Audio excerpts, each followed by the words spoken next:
இன்றைக்கி நம்ம வரக்கூடிய வரலட்சுமி விரதத்துக்கு 7 வகையான பிரசாதங்கள் ரொம்பவே ஈஸியாகவும் டேஸ்ட்டாகவும் எப்படி செய்கிறதுன்னு பார்க்க போகிறோம். இந்த மாதிரி பிரசாதங்கள்லாம் நீங்கள் செஞ்சு கொடுத்தீங்கன்னா வரக்கூடிய கெஸ்ட்டெல்லாம் உங்களை பாராட்டுவாங்க. அந்த அளவுக்கு அருமையான டேஸ்ட்டாக இருக்கும்.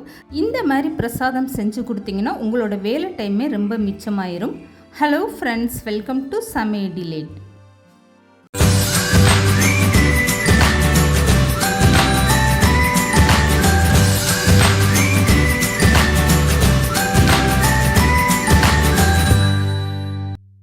இப்போ முதல் பிரசாதம் சக்கரை பொங்கல் எப்படி செய்கிறதுன்னு பார்த்துடலாம். இதுக்காக நான் இந்த மாதிரி ஒரு சின்ன கிளாஸில் பச்சரிசி எடுத்திருக்கேன். இது பொன்னி அரிசியாக நான் எடுத்திருக்கேன்.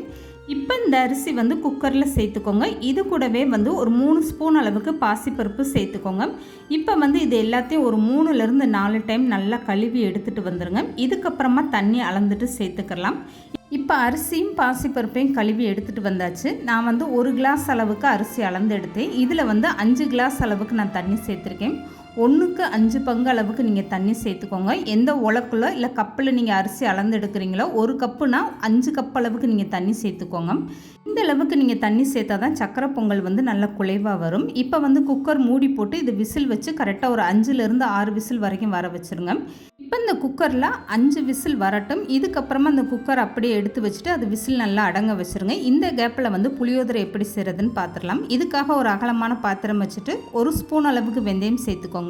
ஒரு சின்ன கெட்டி பெருங்காயம் சேர்த்துக்கோங்க. இது நல்ல வாசனையாக இருக்கும். இப்போ 1 ஸ்பூன் அளவுக்கு உளுந்தம் பருப்பும் 1 ஸ்பூன் அளவுக்கு கடலைப்பருப்பும் சேர்த்துக்கோங்க.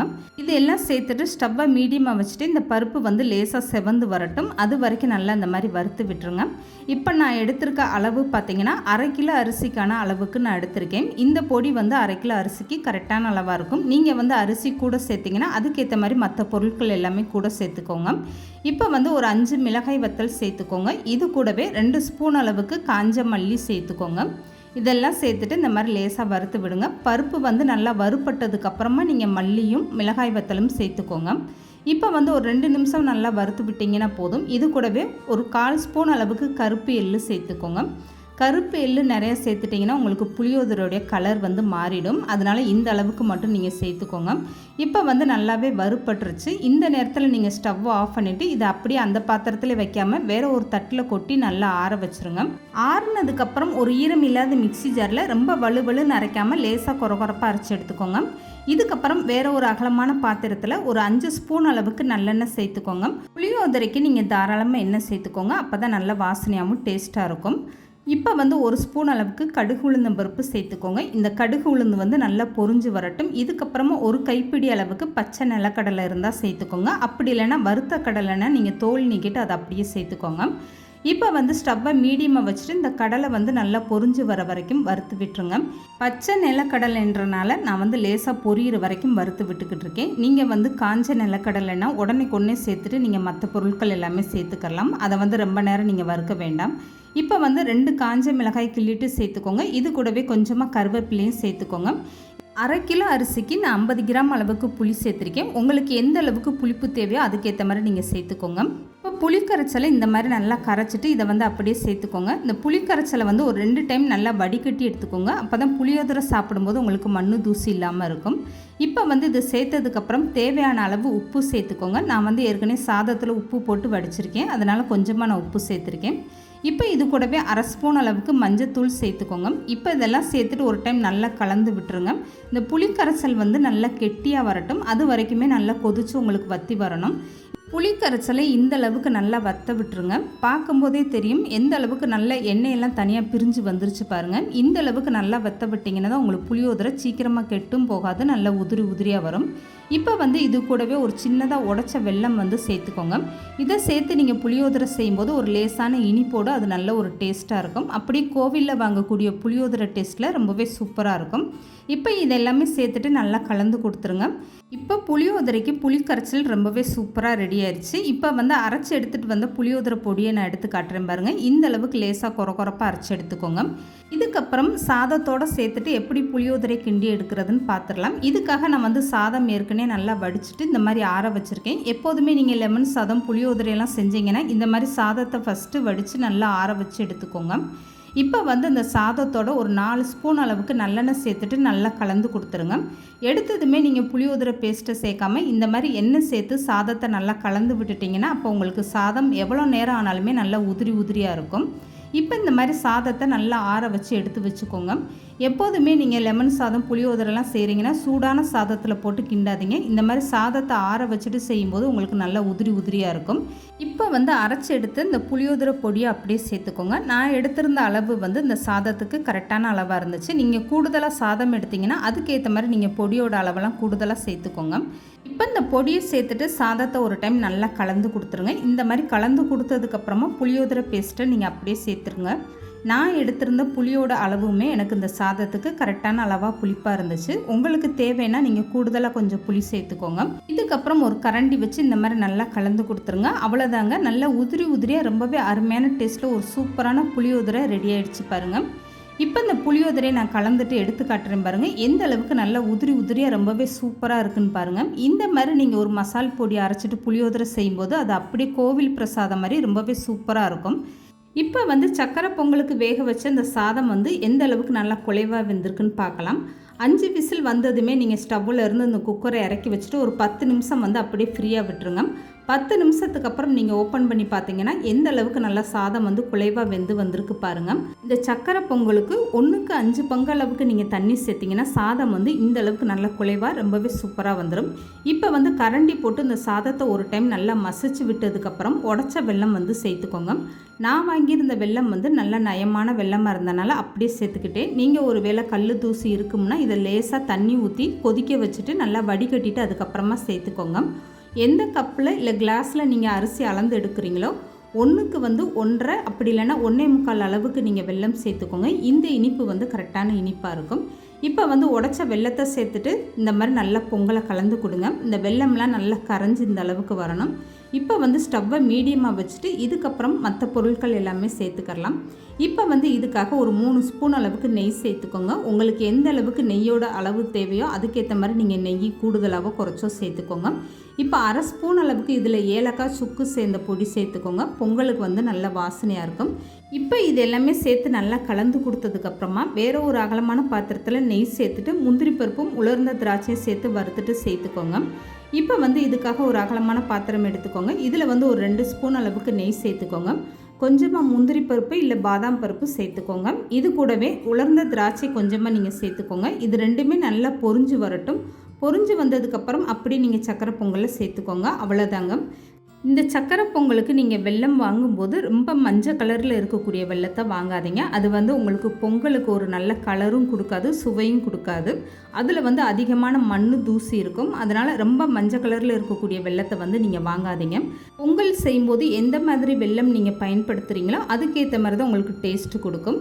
இப்போ வந்து முந்திரி திராட்சை வந்து நெய்யில் வறுத்தாச்சு. இதை வந்து அப்படியே நீங்கள் பொங்கலில் சேர்த்துட்டு ஒரு டைம் நல்லா கலந்து கொடுத்துருங்க. அவ்வளோதாங்க.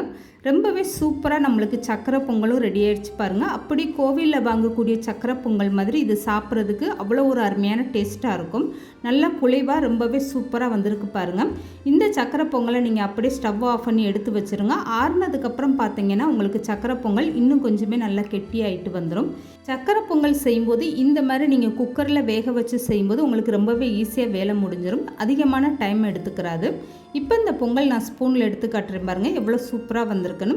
இதுக்கப்புறமா லெமன் சாதம் எப்படி செய்கிறதுன்னு பார்த்துடலாம். இதுக்காக வேறு ஒரு அகலமான பாத்திரத்தில் 4 ஸ்பூன் அளவுக்கு எண்ணெய் சேர்த்துக்கோங்க. 1/2 ஸ்பூன் அளவுக்கு கடுகு உளுந்து சேர்த்துக்கோங்க. இந்த கடுகு உளுந்து நல்லா பொரிஞ்சு வந்ததுமே ஒரு கைப்பிடி அளவுக்கு நிலக்கடலை சேர்த்துக்கோங்க. இப்போ இந்த கடலைப்பருப்பு நல்லா பொரிஞ்சு வரட்டும். ஸ்டவ்வை மீடியமாக வச்சுட்டு இந்த மாதிரி நல்லா வறுத்து விட்டுருங்க. இந்த லெமன் சாதம் செய்கிறதுக்காக நான் வந்து ஏற்கனவே சாதம் வடிச்சிட்டு அதை நல்லா ஆற வச்சு எடுத்து வச்சுருக்கேன். இப்போ வந்து இந்த கடலைப்பருப்பு நல்லா பொரிஞ்சு வந்ததுமே இதில் ஒரு 10லேருந்து 15 முந்திரி பருப்பு சேர்த்துக்கோங்க. இந்த மாதிரி நீங்கள் லெமன் சாதம் செய்யும்போது அது சாப்பிடலாம் நல்லா ரிச்சாக ரொம்பவே சூப்பராக இருக்கும்.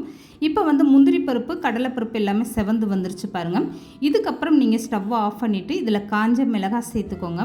இப்போ வந்து கொஞ்சமாக கருவேப்பிலை சேர்த்துக்கோங்க. இந்த எண்ணெயோட சூட்லேயே வந்து இந்த கருவேப்பிலை காஞ்ச மிளகாலாம் நல்லா பொரிஞ்சு வந்துடும். இப்போ கரண்டி வச்சு இந்த மாதிரி ஒரு டைம் நல்லா கலந்து கொடுத்துருங்க. இந்த லெமன் சாதத்துக்கு அரிசியோட அளவு பார்த்திங்கன்னா நான் 1/2 கிலோ அளவுக்கு அரிசி எடுத்திருக்கேன். இந்த அரிசிக்கு வந்து 2 லெமன் வந்து நான் பிழிஞ்சு சாராக எடுத்து வச்சுருக்கேன். இப்போ வந்து இந்த சாதத்துக்கு தேவையான அளவு உப்பு இதிலே சேர்த்துக்கோங்க. இதில் வந்து ஒரு 1/4 ஸ்பூன் அளவுக்கு மஞ்சத்தூள் சேர்த்துக்கோங்க.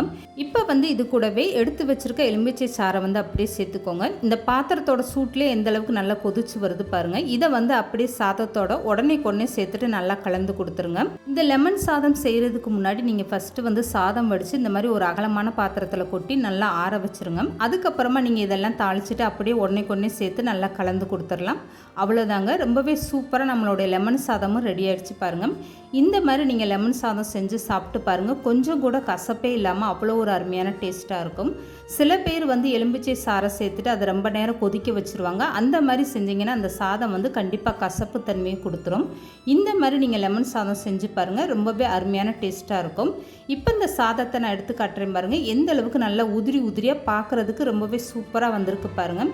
இந்த மாதிரி ஒரு லெமன் சாதம் நீங்கள் செஞ்சு கொடுங்க, வர்றவங்கலாம் பாராட்டுவாங்க. அந்த அளவுக்கு அருமையான டேஸ்ட்டாக இருக்கும். இப்போ வந்து ரொம்பவே சூப்பராக நம்மளுடைய லெமன் சாதம் ரெடி ஆகிடுச்சு பாருங்கள். பார்க்குறதுக்கே அப்படியே லேசாக ஒரு எல்லோ கலரில் எவ்வளோ அழகாக வந்திருக்கு பாருங்கள்.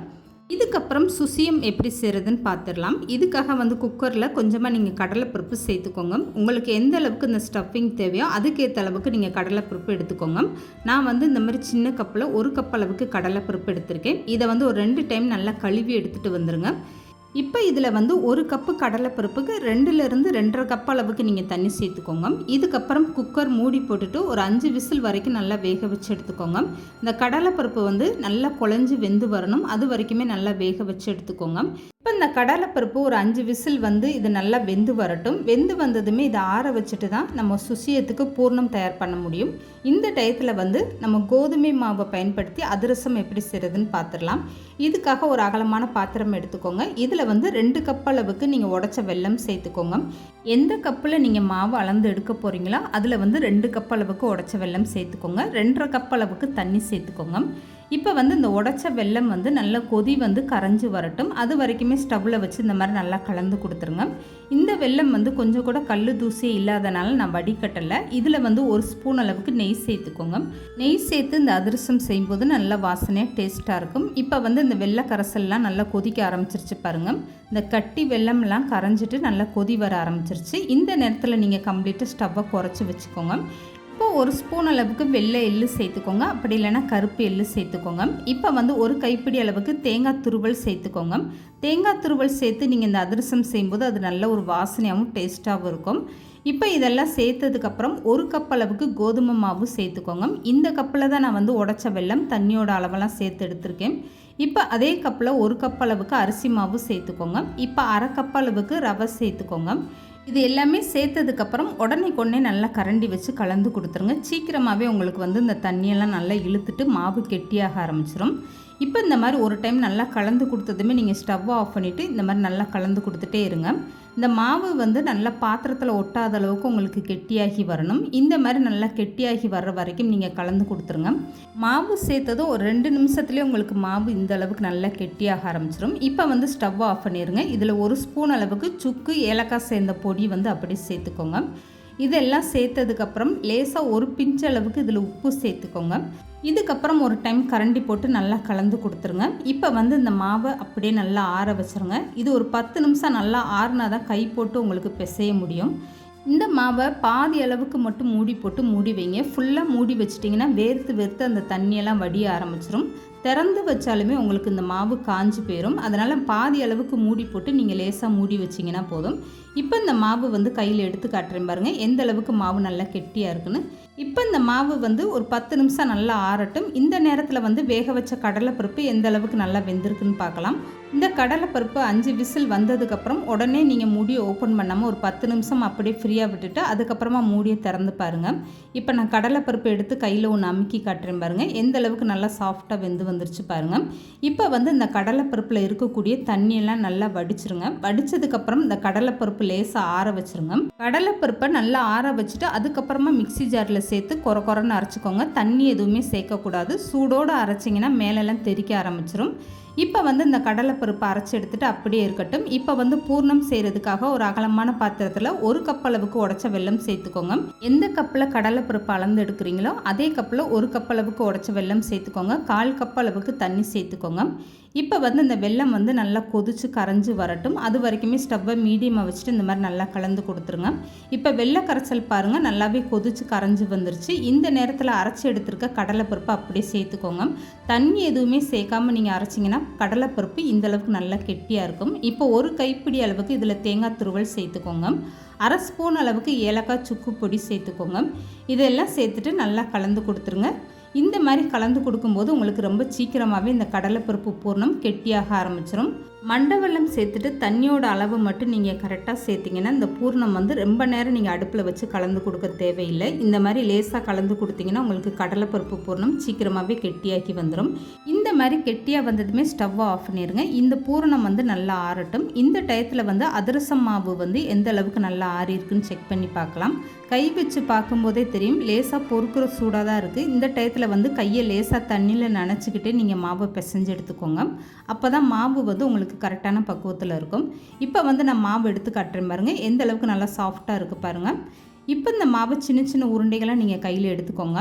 இந்த அதிரசம் உங்களுக்கு எந்த சைஸில் வேணுமோ அதுக்கேற்ற மாதிரி மாவோட அளவை கூடுதலாவோ குறைச்சோ எடுத்துக்கோங்க.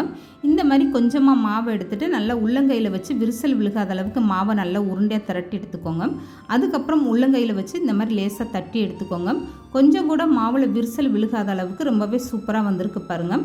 ரொம்ப கனமாகவும் இல்லாமல் ரொம்ப லேசாகவும் இல்லாமல் இந்த அதிரச மாவை இந்த மாதிரி நீங்கள் மீடியமாக தட்டி எடுத்து வச்சுக்கோங்க. இந்த மாதிரி சின்ன சின்ன அதிரசமாக நீங்கள் செய்யும்போது அது பார்க்க ரொம்பவே அழகாக இருக்கும். இப்போ வந்து மீதம் இருக்கக்கூடிய மாவு எல்லாத்தையும் இதே மாதிரி நீங்கள் அதிரசமாக தட்டி எடுத்து வச்சுக்கோங்க. உங்களுக்கு மாவு கையில் ஒட்டுற மாதிரி இருந்தால் லேசாக அப்பப்போ நீங்கள் எண்ணெய் தடவிக்கோங்க. இந்த மாதிரி ஒரு தட்டில் நீங்கள் ஃபஸ்ட்டு ரெடி பண்ணி வச்சுட்டிங்கன்னா அப்போ அதிரசம் பொரிச்சு எடுக்கும்போது உங்களுக்கு ரொம்பவே ஈஸியாக இருக்கும். இந்த கோதுமை மாவு அதிரசம் அப்படி சாப்பிட்றதுக்கு அரிசி மாவு அதிரசம் மாதிரி ரொம்பவே அருமையான டேஸ்ட்டாக இருக்கும். இது வந்து 4லேருந்து 5 நாள் வரைக்கும் நீங்கள் வச்சுருந்து சாப்பிட்லாங்க, கெட்டே போகாது. ஒரு கப் அளவுக்கு கோதுமை மாவும் ஒரு கப் அளவுக்கு நீங்கள் பச்சரிசி மாவு சேர்த்திங்கன்னா போதுங்க. இது வந்து மாவு எந்த அளவுக்கு நிறையா இருக்குது பாருங்கள். அதிரசமே நீங்கள் அதிக அளவில் செஞ்சு எடுத்துடலாம். இந்த கோதுமை மாவு அதிரசத்தில் நீங்கள் தேங்காய் பூலாம் சேர்த்து செஞ்சுருக்கறனால அது சீக்கிரமாகவே கெட்டு போகாது. எண்ணெயில் நல்லா பொரிஞ்சு வரும்போது அந்த தேங்காயோட வாசனையோட சாப்பிட்றதுக்கு இந்த அதிரசம் ரொம்பவே அருமையான டேஸ்ட்டாக இருக்கும். இப்போ வந்து ஃபஸ்ட்டு இந்த மாதிரி சின்ன சின்ன மாவு உருண்டைகளாக ரெடி பண்ணி எடுத்து வச்சுக்கோங்க. ஒரே சைஸில் இந்த மாதிரி செஞ்சு எடுத்து வச்சுக்கோங்க. ஒரு கப்பு கோதுமை மாவு பச்சரிசி மாவில் நீங்கள் 30லேருந்து 35 அதிரசம் தாராளமாக சுட்டு எடுக்கலாம். இப்போ வந்து எல்லா மாவும் இதே மாதிரி ஒரே சைஸாக உருட்டி எடுத்து வச்சுக்கோங்க. இதுக்கப்புறம் அதிரசம் பொரிச்சு எடுக்கிறதுக்காக எண்ணெயை வந்து நல்லா சூடு பண்ணிக்கோங்க. எண்ணெய் சூடானதுமே இந்த மாதிரி சின்ன சின்ன அதிரசமாக தட்டிட்டு நீங்கள் உடனே எண்ணெயில் சேர்த்துக்கோங்க. இப்போ வந்து ஸ்டவ்வை மீடியமாக வச்சுட்டு இந்த அதிரசத்தை பொரிச்சு எடுத்துக்கோங்க. மாவை நீங்கள் எண்ணெயில் சேர்த்ததும் உடனே கரண்டி போட்டு பரட்டி விடாதீங்க. இந்த அதிரசம் வந்து நல்லா வெந்துட்டு மேலே எலும்பி வர ஆரம்பிக்கும். அதுக்கப்புறமா நீங்கள் கரண்டி போட்டு இந்த மாதிரி திருப்பி விடுங்க. அதிரசம் மாவை நீங்கள் எண்ணெயில் சேர்த்ததும் கரண்டி போட்டு பரட்டி விட்டிங்கன்னா அது உடஞ்சிட்டு வந்துடும். முழுசாக வந்து உங்களுக்கு அதிரசம் வெந்து வராது. இப்போ வந்து இந்த அதிரசம் பொரிச்சு எடுக்கிற வரைக்கும் ஸ்டவ்வை மீடியமாக வச்சுட்டு இந்த மாதிரி 2 பக்கம் திருப்பி விடுங்க.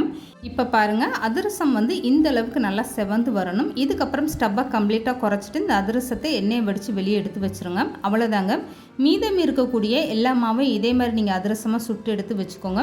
இந்த அதிரசம் நல்லா ஆறுனதுக்கப்புறம் ஒரு டப்பாவில் போட்டு நீங்கள் மூடி வச்சிங்கன்னா போதுங்க. 4லேருந்து 5 நாள் ஆனாலும் கெட்டு போகாது. இப்போ சுசியத்துக்கு செஞ்சு வச்சுருக்க இந்த பூர்ணம் வந்து எந்த அளவுக்கு நல்லா ஆறி இருக்குன்னு பார்க்கலாம். கையில் தொட்டு பார்க்கும்போதே பாருங்கள் எந்த அளவுக்கு நல்லா ஆறிட்டு இந்த பூர்ணம் கெட்டி ஆயிடுச்சு பாருங்கள். இதை வந்து இந்த மாதிரி சின்ன சின்ன உருண்டைகளாக நீங்கள் உருண்டையாக திரட்டி எடுத்து வச்சுக்கோங்க. உங்களுக்கு எந்த அளவுக்கு சுசியம் தேவையோ அதுக்கேற்ற அளவுக்கு நீங்கள் சின்ன சின்ன உருண்டைகளை திரட்டி எடுத்து வச்சுக்கோங்க.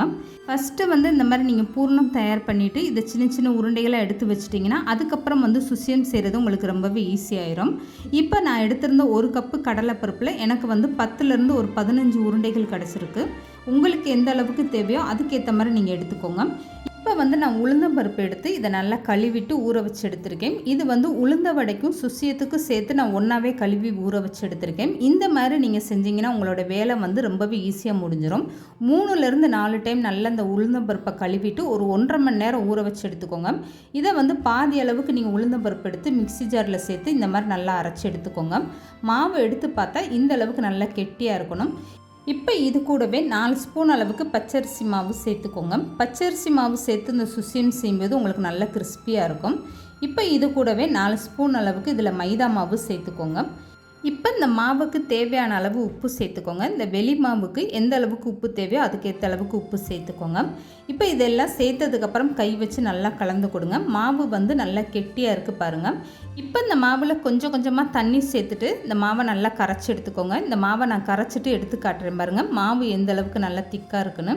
மாவு வந்து ரொம்ப தண்ணியாகவும் போயிடக்கூடாது, ரொம்ப கெட்டியாகவும் இருக்கக்கூடாது. எடுத்து பார்த்தா தோசை மாவு பக்குவத்தில் இருக்கணும். அப்போ தான் உங்களுக்கு அந்த பூர்ணத்து மேலே இந்த மாவெல்லாம் நல்லா ஒட்டி பிடிக்கும்.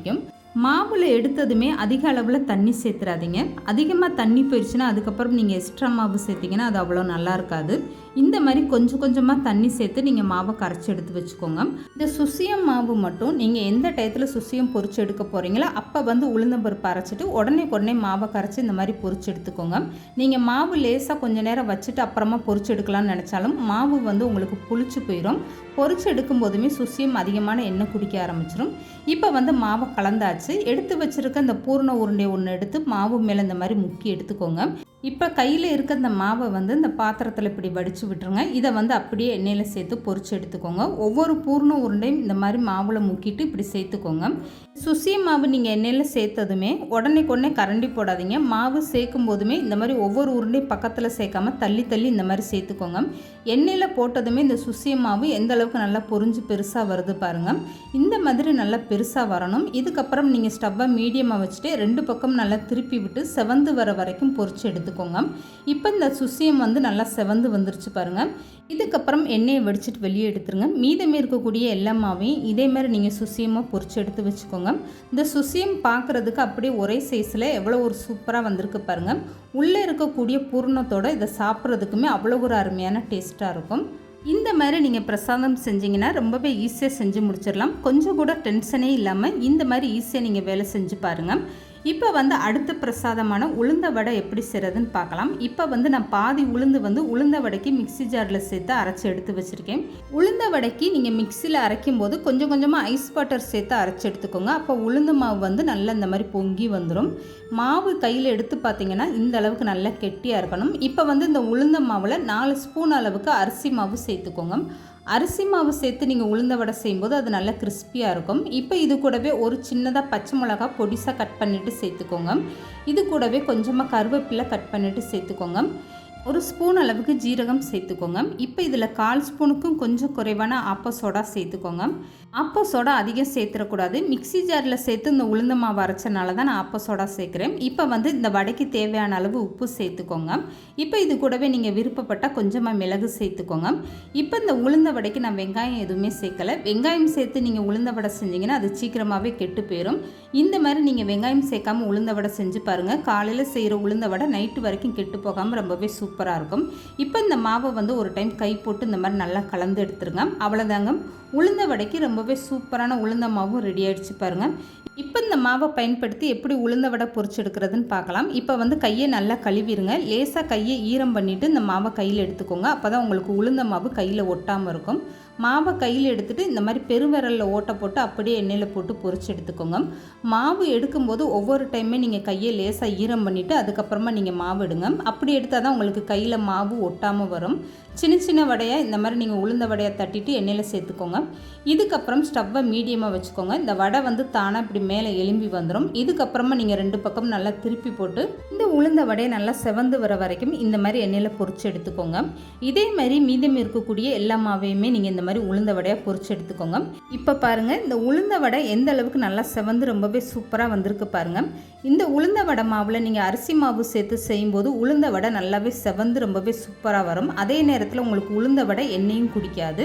இப்போ கடைசி பிரசாதமான வெண்பொங்கல் எப்படி செய்கிறதுன்னு பார்க்கலாம். இதுக்காக 1 கிளாஸ் அளவுக்கு பச்சரிசி நான் பொன்னி அரிசி அளந்து எடுத்திருக்கேன்.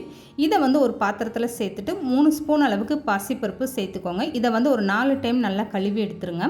இப்போ வந்து இந்த வெண்பொங்கலை ஒரே டைம் அப்படியே குக்கரில் தாளித்து விட்டுறலாம். இது வந்து ரொம்பவே ஈஸியாக உங்களுக்கு வேலை முடிஞ்சிடும். இப்போ வந்து அடுப்பில் குக்கரை வச்சுக்கோங்க. இந்த குக்கர் வந்து நல்லா காஞ்சதுமே ஒரு 3 ஸ்பூன் அளவுக்கு நெய் சேர்த்துக்கோங்க. வெண்பொங்கலுக்கு நீங்கள் எடுத்ததுமே அதிகமான நெய் சேர்க்காதீங்க. தாளித்து விடுறதுக்கு இந்த அளவுக்கு நீங்கள் நெய் சேர்த்திங்கன்னா போதும். இப்போ வந்து நெய் நல்லா சூடானதுமே 1 ஸ்பூன் அளவுக்கு ஜீரகம், 1/2 ஸ்பூன் அளவுக்கு மிளகு சேர்த்துக்கோங்க. இது ரெண்டுமே நல்லா பொரிஞ்சு வந்ததும் ஒரு 10 முந்திரி பருப்பு சேர்த்துக்கோங்க. இப்போ இது கூடவே ஒரு கொத்த அளவுக்கு கருவேப்பிலை சேர்த்துக்கோங்க. இதெல்லாம் சேர்த்துட்டு ஒரு டைம் கரண்டி போட்டு நல்லா கலந்து கொடுத்துருங்க. இந்த முந்திரி பருப்பு லேசாக நல்லா செவந்து வரட்டும். ஸ்டவ்வை மீடியமாக வச்சுட்டு இந்த மாதிரி நல்லா கலந்து கொடுத்துருங்க. இப்போ வந்து அளந்து வச்சுருக்க தண்ணி சேர்த்துக்கோங்க. எந்த கிளாஸில் கப்பில் நீங்கள் அரிசி அளந்து எடுக்கிறீங்களோ 1க்கு 5 பங்கு அளவுக்கு நீங்கள் தண்ணி சேர்த்துக்கோங்க. அப்போ தான் பொங்கல் வந்து நல்லா குலைவாயிட்டு வரும். இப்போ வந்து கழுவி வச்சுருக்க அரிசியை வந்து அப்படியே சேர்த்துக்கோங்க. இப்போ இது எல்லாமே சேர்த்ததுக்கப்புறம் இந்த வெண்பொங்கலுக்கு எந்த அளவுக்கு உப்பு தேவையோ அதையும் சேர்த்துட்டு நல்லா கலந்து கொடுத்துருங்க. இதுக்கப்புறமா நீங்கள் ஒரு டைம் வந்து உப்போட டேஸ்ட் எப்படி இருக்குன்னு செக் பண்ணிவிட்டு உப்பு பத்தலைன்னா நீங்கள் எக்ஸ்ட்ரா சேர்த்துக்கோங்க. இப்போ வந்து நான் இந்த கிளாஸில் வந்து 1 கிளாஸ் அளவுக்கு பச்சரிசி அளந்தெடுத்து இதில் வந்து 5 கிளாஸ் அளவுக்கு நான் தண்ணி சேர்த்துருக்கேன். இது வந்து கரெக்டான அளவு. இப்போ வந்து குக்கர் மூடி போட்டுட்டு இதை ஒரு 5 விசில் வர வரைக்கும் அப்படியே வச்சுருங்க. 5 விசில் வந்ததுக்கப்புறம் ஸ்டவ்வை ஆஃப் பண்ணிவிட்டு நீங்கள் ஒரு 15 நிமிஷம் அப்படியே ஃப்ரீயாக விட்டுட்டு அதுக்கப்புறமா நீங்கள் மூடி ஓப்பன் பண்ணி பாருங்கள். இந்த வெண்பொங்கல் நல்ல வாசனையோடு எந்த அளவுக்கு நல்லா குலைவாகி வந்திருக்கு பாருங்கள். இப்போ வந்து நீங்கள் மூடியை திறந்துட்டு இந்த சாதத்தை ஒரு டைம் நல்லா கலந்து கொடுத்துருங்க. கரண்டி போட்டு இந்த சாதத்தை இந்த மாதிரி நல்லா மசிச்சு விடுங்க. வெண்பொங்கல் வந்து அப்போ தான் உங்களுக்கு நல்லா சாஃப்டாக சாப்பிட்றதுக்கு ரொம்பவே சூப்பராக இருக்கும். இந்த மாதிரி ஒரு டைம் நல்லா கலந்து கொடுத்துட்டு இதுக்கப்புறம் நீங்கள் எந்த அளவுக்கு நெய் சேர்க்க விருப்பப்படுறீங்களோ இந்த டயத்தில் நீங்கள் நெய் சேர்த்துக்கோங்க. வெண்பொங்கல் தாளித்து விடும்போதே அதிகமான நெய் சேர்த்துட்டிங்கன்னா இந்த குக்கர் விசில் வரும்போதே அந்த நெய்யெல்லாம் உங்களுக்கு வெளியேறிடும். நெய்யோட வாசனையும் இருக்காது. இந்த மாதிரி நீங்கள் வெண்பொங்கலுக்கு கடைசி நேரமாக நெய் சேர்த்திங்கன்னா அது நல்ல வாசனையும் கொடுக்கும், டேஸ்ட்டும் கொடுக்கும். நெய் சேர்த்ததுக்கப்புறம் இது கூடவே ஒரு 4 ஸ்பூன் அளவுக்கு வாசனை இல்லாத சமையல் எண்ணெயும் சேர்த்துட்டு நல்லா கலந்து கொடுத்துருங்க. இப்போ அவ்வளோதாங்க. ரொம்பவே சூப்பராக ரொம்பவே ஈஸியாக 7 வகையான பிரசாதமே ரெடி ஆயிடுச்சு பாருங்கள். வரக்கூடிய வரலட்சுமி விரதத்துக்கு இந்த மாதிரி ஈஸியாக 7 வகையான பிரசாதங்கள் நீங்கள் செஞ்சு பாருங்கள். அருமையான டேஸ்ட்டாக இருக்கும். வீட்டுக்கு வரக்கூடிய கெஸ்ட் எல்லாமே பாராட்டுவாங்க. அந்த அளவுக்கு ரொம்பவே சூப்பராக இருக்கும். இந்த வீடியோ பிடிச்சிருந்தா லைக் பண்ணுங்கள், ஷேர் பண்ணுங்கள். மறக்காமல் சமையல் டிலீட் சேனல் சப்ஸ்கிரைப் பண்ணுங்கள்.